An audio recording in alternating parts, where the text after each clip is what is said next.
Hello, everyone. My name is Adrian Alexander. I'm the Caribbean Regional Coordinator for Free the Slaves and co-chair of the Membership Committee of the Caribbean Coalition Against Trafficking in Persons. Thank you so much for joining us today for another episode of Member Spotlight. Today, I have the pleasure of sitting down with Ms. Stephanie Reina of Belize, and we are hearing a little bit more about Belize in our Member Spotlight podcast. We heard from Ms. Diana Shaw recently, and now we're speaking with Ms. Stephanie Reina from the organization Youth Enhancement Services. Welcome to the podcast, Stephanie. Hi, good morning. Thank you very much for having me as well. So I will start off just to share a little bit about myself and sharing a little bit about Sure. what Youth Enhancement Services is all about. And so, like I said, I am Ms. Stephanie Reina, the Executive Director for Youth Enhancement Services. I have been in this organization from 2016.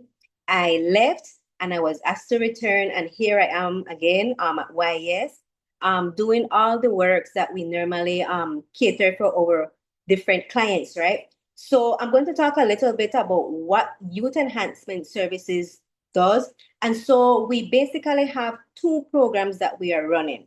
We have the first one, which is the Outreach and Advocacy Program, where we work with schools, the community, anyone that would want us to come in and provide different educational sessions. We are the ones, that would go in and do those sessions to those persons that, would ask us to come in. With the other program, the Mothers program, we work with young girls between the ages of 13 up to maybe 20, 21. It all depends, they're all being referred either from the human services, sometimes from the clinics, the hospitals, and even the communities. They're being referred to us. And so what we do in this program is that we provide them different mentorship, guidance. Sometimes there are first-time mothers, and so they don't have the entire knowledge as how to cater for a newborn baby. And so what YS would do is to provide them that guidance. It's not only us that would do these different educational sessions. We would also collaborate with some of the clinic, the nurses. They would come in as well, give them that information and give them that support as, they need it, right? And so that's what YS does. Apart from that, some of these girls come from schools as well. Some of them did not complete schools, and so they want to finish it. And once we have that funding to support them to go back to the school setting, we also work along with these girls. When they do the whole registration and all of that, YS is the one that is with that specific client. We do all of that paperwork along with them because sometimes they don't have family support. And so for us, these are our children. We call them our little daughters, And so we try to, just give them that support. Once they are enrolled in the school setting, then we don't just leave them there. We try to always do a follow-up to see how they are doing in the school, if they need any kind of assistance, maybe with printing or even just a guidance with an assignment, they would always still reach us back, and we would support them. What I want to share today is that we don't just leave them there either, because currently at our new board members, we actually have one of our teen mothers who is I think she's a supervisor at a call center, a well-known young lady, who basically did the Teen Mom program. She left, and now she has a great job. And so, YS still tries to work along with some of these same mothers to be some of the mentors for some of these same other new teen mothers that are enrolled in our program. That So sounds it's great, Stephanie. But one question that comes to yes. mind is Mhm. why are there so many teen mothers? Is this something that's connected to culture or legislation gaps? What's the root cause, let's say? To be honest, Adrian, whenever we do the intakes of these mothers, because we have a record of all of their information, in most cases, some of these girls are they come from households where they have been sexually abused, right? This is being done from one of the same family members. That's one of the main Mhm, reasons. mhm. The second one is because since there isn't that support at their households, that peer pressure that youths normally go through, it seems that has been a main issue as well, where they try to follow their friends and they are misleaded, and then they end up in vulnerable situations where, they feel, okay, I'm not receiving any love at home, but maybe, this gentleman, he's giving me that support and I think, it's going to work. But when they realize they become pregnant, father has left, doesn't want to be a part of that newborn. And so it has a whole different like what how can I describe it? It has different situations for all of these clients. It varies. A lot of different things happen to these girls. But the main one we can say for 1 year is that most of our girls have been sexually abused from one of the same family members within the household.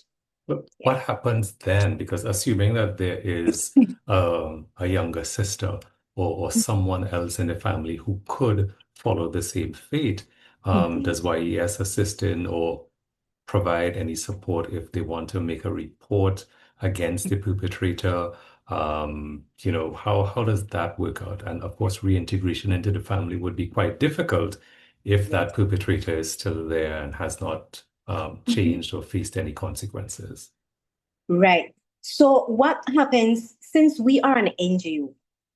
We basically get some of these girls being referred from human services. So it would be from that ends there that they would do all of those assessments and figuring out how they would be able to support the family member. And if that perpetrator is still in that household, then all the legal actions would all fall under human services. For us, we would just be the ones to give them that support, give the teen mothers the support. And again, if they come with different other issues that might be happening at home, then we would then also work along with human services, make that report and let them know, okay, they need to do that follow up because they are the main ideal persons that work with all the legal aspect and all of that. For us, it's just to support the teen mothers. That's what we do. And when they have consultations with different reforms of different laws, then YS would be invited. We share what we know, what we would think is best for some of our clients, that's Right. where we basically advocate. Yes. Okay. And for the purposes of persons who may not be familiar with the structures in Belize, when you say human services, is that an NGO? Is that a government ministry? You could clarify, please. So Human Services is a government organization. It links under an umbrella where other departments also there is CRD, that's the Community Rehabilitation Department. They work with youths as well, youths that maybe have committed a first crime. They basically try to mentor that youth and so forth. There is the Women's Department as well, and so all of them branch off with different services as well. But Human Services comes from a government agency. Okay, so that's great because it shows that YES has a good, healthy relationship with government so that they're Yes. referring people to you, and then you all can provide that holistic sort of care and support for these young ladies. So you mentioned you have all of these daughters, but I assume that as they give birth, you also have all of these grandchildren at YES. Yes. Yes, I do. And to be honest, Adrian, you know, for us, we are like I always go to these talk shows, and the first thing they ask, but why do you work with this type of population? Because out there, society thinks it in another way that, we are supporting and encouraging these girls to get pregnant and have these kids at a very early age. And no, like I always keep saying, each of my clients have a different story, and we are not here to judge them. We need to support them, especially when there isn't any support at the households. We are the ones that try to be as much, with them because I'm telling you, Adrian, sometimes you sit and listen to some of these cases and you wonder where is the family, what's happening. And they themselves might have experienced that cycle. And so there isn't that connection, there isn't that bond. And so it keeps happening over and over. And so no support. So what we try to do with our teen mothers, perhaps their parents had encountered all of that. And so what we try to do with our girls is that we try to guide them and let them know that there are different places that they can get support, right? They are not alone. I think that's an important component, Stephanie, because if this is something that the parents went through, then they may not see it as a big deal. And if they didn't get support from their family members, they don't see the need to pass that support along. So Mhm. there's definitely a cultural component that needs to be addressed there. I remember in conversation with Diana Shaw of the Child Development Foundation, she was talking about how legislation would have had to be introduced because the age of consent to Right. sex and the age of consent, age for marriage was quite low, as it was across the Caribbean, right? And so Mhm. many countries around the world still have a very low age. But as things increase, as the age of consent increases, through legislation, it takes a longer time for things to filter down and for Right. people's attitudes to shift, Mhm. because they may still assume there's nothing wrong with it because I went through this, right? Right. So what sorts of steps are you taking to help people, especially our young people, Mhm. understand that the law says that the age of consent has increased so that they Mhm. don't think that they're just doing something that's legal, Mhm. and also what their options are. Okay, so that's a good question. What I can say, for YS, we sit in different board members with different other organizations. So I can share with you, we sit with the National Commission for Children, NCFC. And basically, right now, there has been a shift with the age of early marriage that just basically changed. I think it was last year. So it's now from age 16, I think it was. Now it's up to 18 now that you can get married. And what has been also brought to the table is that now they want to know, work along with government to see if we can change the age of consent to age 18, because for us, we feel that age 16 is still not the accurate age for a youth to be starting to exploring, that avenue. We think that some of these youths are still developing. They are still not at that mature level, to be doing, these sexual activities. For us NGOs, I personally, I'm going to say on my end, I think that's not the right age. I think they're still trying to finish up their education. They have a future ahead of them. And so that's what we are trying to bring right now across with government to see how we can change that. It's going to take a while because you know that there are going to be people interjecting, don't want to listen to what we're saying, but it's something that we want to work along. And for us right now, when we go to the schools, we do these outreach, we have sessions with parents, we try to share with them and guide them to let them know these are the laws, this is what is expected, these are your roles, your responsibilities, and so forth. So that's how we try to work along and share the information. I must say one thing though, Adrian, one of the challenges that we have been having, and I think it's not only my organization, is sometimes just reaching to some of the schools to talk about sexual reproductive activities and all of that. Some of the schools don't want us to speak to the students about these different topics. Again, I believe it's based on the religion, the sensitivity of the talkings, and so for us, we still try to see how best we can at least use the curriculum from Belize to kind of link it and still see if we can share the information. So that part for us has been a little challenge.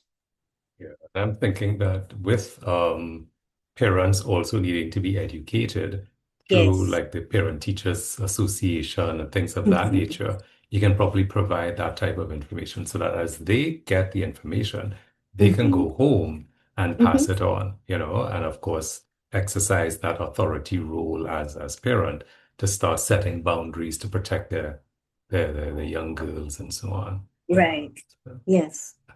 but let's talk about what YES is doing in terms of anti-trafficking work, because I know from what you've described, there's a lot of prevention work built into that, because you're Mhm. providing information, you're helping raise awareness, you're helping them to see that there are options that they have in life. Right. What sort of more direct anti-trafficking work is YES engaged in? So why, yes, to be honest, we have been in existence for almost 36 years. We're going to turn 37 this year, so we're getting there. And so Congratulations. yes, we have been there for quite some years. Like I said, this outreach and advocacy program has been one of the main ones where we have advocated. We have been a part of different law changes, just trying to ensure that, things become different in Belize, right? And so currently what we have been doing is that we have been going to schools, and although we have certain topics that we try to cover based on the curriculum, we try to implement the human trafficking. Why human trafficking in a school setting? Is simply because, Adrian, sometimes some of our own students are those that are being put in situations where human trafficking happens. They are being sexually exploited as well by their guardians, their parents, So we try to ensure that we go in. We are currently doing an intervention program with the Department of the Gender-Based Violence Unit in Belize. That's a police department that works with different clients that who may have experienced some type of violence. And so we are basically on our second cohort, doing an intervention, working with some of the students, and we're also incorporating a little bit of human trafficking to just kind of guide some of these students with, what are the different things when it comes to human trafficking that they need to know. What are the red flags and so forth. That's one thing that we're doing under the human trafficking right now. Two, we are also a part of the ATIPS committee, which is the anti-trafficking committee here in Belize. And we are going to be having some upcoming strategic planning to see how we're going to move forward with some of the decision makings for this year in Belize when it comes to human trafficking, and how we can bring more awareness to our public out there. So that's something that we're going to be having in the next month. And so again, like I said, for YS, we keep doing a lot of outreach because I think it's needed. People always misinterpret smuggling with human trafficking. And for us, we always try to ensure that they get the understanding what is smuggling and what is human trafficking. That's something that we always have little conversations with the public, because they felt that smuggling is human trafficking. And no, you would have to literally share with them what's the difference. So And that's what we how are they doing. connect, yeah, because Yes, one could yes, become the other. And I yes. remember from my conversation with Diana Shaw that the location, the geographical location of Mhm. Belize lends to a lot of movement of people who are trying to get to North America, trying to get to the Right. US border. And of course, there may be all of these unofficial but well-established routes where Mhm. people may have been moving for decades and hundreds of years, Right. as indigenous people in particular, so that there's a lot of that happening, which is so common Mhm. to the people that they assume, well, it's just the same thing, right? Mhm. So it's You're right. important, as you said, to make that distinction. We see it Mhm. here in the Southern Caribbean. I'm based in Trinidad and Tobago, where people come and go, without any lawful documentation and so forth. So the people smuggling is one thing, but it could easily turn into Right. human trafficking as you're guiding them. So tell me a Right. little bit more about the ATIPS Council. And I remember we had some discussions last year in the Mhm. run-up to the Coalition's Caribbean Anti-Trafficking Conference. And you mentioned that there's also a CSO coalition that Yeah. YES is involved in. What is your current role in that coalition? So I'm going to talk about the ATIPS. With the ATIPS Sure. committee, this is mostly from the government sector, right? But they still have, I think we have two NGOs being a part of this committee. I guess that they have selected us simply because we have been a part of different consultations, and because of our reach that we currently are known for here in Belize. So it's YES, and we have NOTCAN. I think it's NOTCAN, yes. We are the two only NGOs that sit, but the other members are members from other sectors of government, right? And this includes police officers, immigration officers, custom officers, all persons that would relate to cases of human trafficking, right? What we do there is we just basically do plannings to see how best we can maybe implement different more awareness within the communities, share different ideas, cases that might have arise, as a committee, we go through all of that. Again, some of the information is very confidential and it should remain that way, but it's just to ensure that we are all in the same angle and we're able to move on in a positive way to educate the public. That's our main focus. When it comes to the coalition that YS is also, well, we were a part of. Again, when the administration changed, at the US, the Red International were the ones who were in charge of the entire coalition. And things happen, and so I think it's not as active. We don't have the funds yet, but it has been taken to the tables for ATIP to see if they would want to take over, the coalition and see if works can be done through these, different other NGOs and civil society organizations. Because most of these persons that are in this coalition are persons that literally work with different areas in Belize. Again, we have like 6 districts, and so each one of them come from different districts where they also need that support and that they bring awareness to the community. So like I said again, Adrian, we are having a strategic planning, and I think that might be something that we want to work on to see how best we can remain with the coalition group, because we were quite active. I won't lie. So many different sessions they did, different distributions of information in the community. And this was under Ms. Cherise Ferguson, who is now at Spotlight. She was the main person under RET who, did a lot of works, and, it kind of, hurts us that, it's not as active, since there isn't funds and stuff like that, but it's something to bring to the table with ATIPs. Yeah. Definitely. I mean, seasons change, and last year was exceedingly challenging for Yes. many NGOs, especially those in this particular space and movement, Yeah. as funding priorities shifted in donor countries. But thank Right. God, YES is still active, doors still open, still serving people, still making a difference. And I think, yeah, that's a good side that we have to focus on, because people still need support. Information Definitely. still needs to get out there to the community. And I mean, I'm in Trinidad and Tobago, so we are tiny compared to Belize. So I Mhm. can't imagine how much of a challenge it would be for those 6 districts that you referred to be covered by 1 or 2 NGOs. So I think it's important to have a broader number and to find a way to possibly collaborate and do things so that the word can continue to get out. Yeah. Right. But is there anything you mentioned upcoming strategic planning and so on? Mhm. Is there any particular project apart from the school interventions and the Teen Moms project that you're doing, especially for 2026, that other organizations may want to help you with? So, Adrian, like I mentioned, we are an NGO.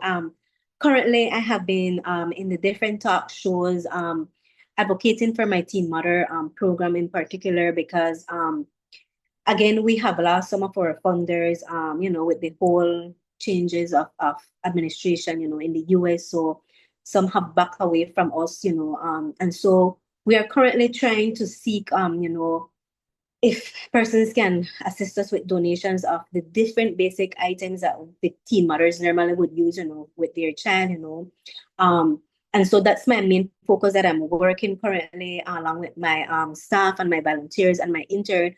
We're trying to go around and see how best we can get that support, simply because we only fall under a small subvention from government. And so it's not enough for us to cater, enough how we would want to do, with the teen mothers. Like I said, there isn't funders right now. We have tried to seek, different places to see how best, we can get the items, monies, whatever it is that they can give us, just to kind of like help boost this program. Because like I said, some of these girls have no support whatsoever. Not even their partners might be in the role there, trying to support them. And so it's just themselves, being alone, and us there just trying to see how best we can try to give them that support, right? And so that's something that we are currently working on. And for the outreach, again, like I said, Adrian, we are working schools right now. We have 4 high schools and 4 primary schools we're working with, and well, it's 5 primary schools, sorry, because we're doing an intervention program with them. But apart from that, Adrian, I always can say that people reach us constantly, and that's something that makes us feel, we feel good because we know we're doing something out there and our work is being seen, but at the same time, we need that support from others, And so our main focus right now is the Teen Mom program. And I always say from anywhere, we welcome anything, any support, just we need it. YS needs it. And it's so important because once I'm thinking in terms of generational vulnerability, right? Once Mhm. these young ladies are able to get up on their feet, and as you mentioned, one of them who passed through the Teen Moms program is employed now. She's in a good job. She's well known in the community, and she's joined your board, to Yes. be able to give back and share from her Mhm. experiences. I think that is powerful because it means that her child or children are not as vulnerable as those who would have no support. So definitely, I want to encourage people who are viewing this recording, whether you're in Belize or you're in any part of the Caribbean or even outside of the Caribbean. I think this is a worthwhile venture to support. Is there some contact information you can share with us, Stephanie, for Sure. YES? What I can share is the email, everything in small letter. It's yes.belize@gmail.com. That's our email address. A contact number, it's 602-1859. That's our work office number. There's always going to be someone willing to answer and, share more information if there is needed. And so, like I said, again, anything counts at this point. We just want to continue giving these services to our girls because we know that, they do need the services. And in terms of like social media or websites, if people want to see evidence of some of the work that YES is doing. Sure. So we have our Facebook. It's Youth Enhancement Services, and we always keep posting every session. Anything that we do, that's where you're going to see. Next 2 weeks, the 25th of this month, we have been invited to a mini fair by the National Women's Commission, where they're going to have different other NGOs and business establishments that are going to be, sharing what they do within their organization. And YES is also going to be there educating and sharing exactly what we do in our organization. So that's a part for the Women's Month. That's an activity that YES, is assisting with as well, just sharing what we do. That's great. And YES is situated in which one of the six districts of Belize? So it's in Belize district. It's literally Okay. we are more like in a little, I would say a little village. It's called Lorsbank. But there is where we are stationed. But for the most time, you're going to see us in the city, in schools and doing outreach and stuff like that. But I can always say you can always contact me. We are going to answer you and we're ready to work. Awesome. Thank you so much. And Stephanie, what is your portfolio at YES? I forgot to ask you this at the beginning. So I am the executive director at YS, and I also do the outreach. I'm the coordinator for the outreach. So I, So you I have a work, lot on your hands. yes, You have I a lot on do. your hands. Yes, I do. Oh, I do. no, it's been a pleasure chatting with you, Stephanie. I just continue to pray Thank that you. God will bless the work of your hands and the work that you're doing through YES and especially with outreach. All of Yeah. those young ladies and their families, they desperately need to know someone is in their corner. And Yes. it's good to know that your organization at 57 Yes, sir. years, Services. has demonstrated consistency, and definite persistence in terms of providing support for these young ladies. So those of you who are looking on, please make contact with Stephanie. I will place her name, number, email address, Facebook, and a little write-up about YES at the end of this video. So you'll be able to access that, read that, and make contact with them. So Stephanie, good success to you in all of the work that you do. It's Thank been a you. pleasure chatting with you and looking forward to hearing more about youth enhancement services in Belize. Thank you, Bye-bye for now. Adrian. My Okay. pleasure. Bye.